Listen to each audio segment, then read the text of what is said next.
Bonjour et bienvenue dans cette nouvelle vidéo Airless Discounter. Aujourd'hui, nous allons faire une vidéo sur l'amorçage des pompes à membrane de manière générale. Alors, on va utiliser comme exemple principalement la M10 Plus aujourd'hui dans notre démonstration rapide. Mais voilà, c'est grosso modo un peu les étapes que l'on retrouve même d'ailleurs chez les pompes à piston sur une majorité. Mais on va dire qu'on va attribuer cette vidéo principalement aux pompes à membrane. Donc, là, à côté de moi, aujourd'hui, vous avez l'exemple de la Superfinish 23 Plus sur ma droite et la M10 Plus sur ma gauche. Donc, rapidement, concernant donc la M10 Plus, donc vous avez une pompe électrique avec fonctionnement à membrane. Du point de vue des fonctions, donc rien de compliqué, vous avez grosso modo 3 commandes. Vous avez l'allumage derrière, vous avez le régulateur de pression bleu sur le côté et vous avez donc la soupape de décharge sur le haut, sur le côté. Et donc, avec ces trois-là, c'est comme ça que vous travaillez et que vous réglez. Bien sûr, le principe en airless, pour d'ailleurs toutes les machines, c'est plus vous utilisez de pression et plus vous avez de débit en sortie.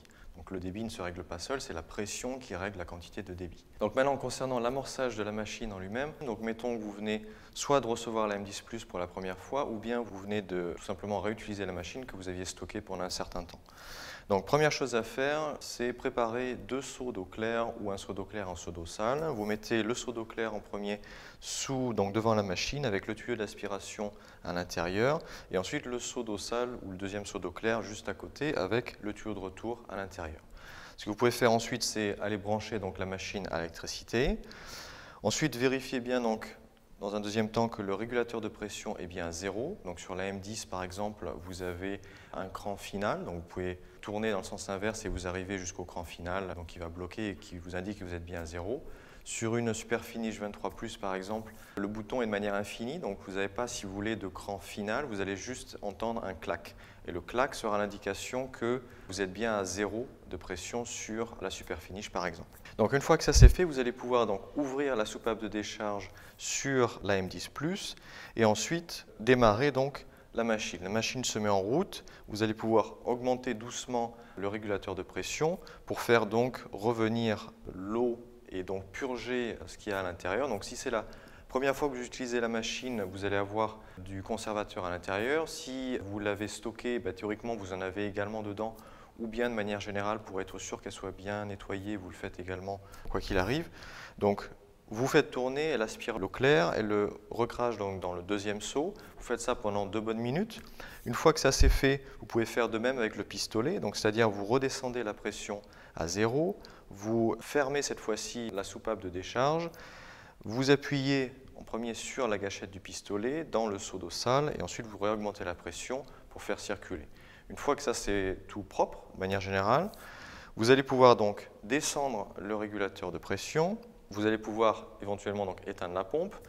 Dans ce temps-ci maintenant, vous allez pouvoir préparer votre produit, votre peinture ou produit d'application qui passera donc sur ces modèles de pompe correctement. Une fois que ça c'est prêt, vous allez pouvoir le placer à la place du seau d'eau claire, donc devant la machine avec le tuyau d'aspiration dedans.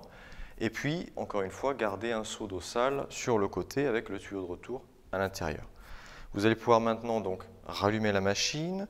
Vous allez contrôler que la soupape de décharge est bien fermée et vous allez pouvoir réaugmenter la pression pour cette fois-ci amorcer la machine avec le produit dans le circuit fermé donc qui reviendra vers le tuyau de retour. Une fois que vous voyez la peinture qui ressort par le tuyau de retour, vous redescendez la pression, vous fermez la vanne, vous prenez le pistolet, donc toujours dans les mêmes conditions, c'est-à-dire sans support de buse, et vous rappuyez en premier sur la gâchette à l'intérieur du seau et vous réaugmentez doucement la pression donc pour faire circuler cette fois-ci dans le pistolet. Une fois que la peinture ressort, vous pouvez redescendre la pression de nouveau.